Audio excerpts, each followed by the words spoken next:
Временските прилики во северниот дел на Грција, каде имаше обилни врнежи од дожд и големи поплави, се нормализираат.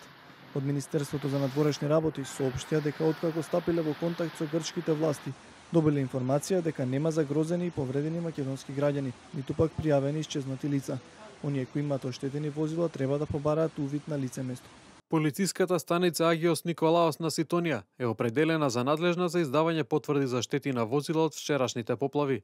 За таа цел нужно е странките да се јават на дежурниот телефон 00302 375 032 410 и да побараат увид на лице место. Доколку се констатира штета, следниот ден странката треба од 8 до 14 часот лично да аплицира во полициската станица за да добие копија од записникот, што ќе биде врачена во рок од 3 дена.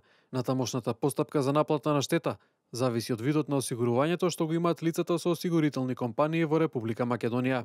Од претходно е познато дека едно 45 годишно лице загина кај местото Мегас Кампос во северозападниот дел на Грција, кој најверојатно бил удрен од гром.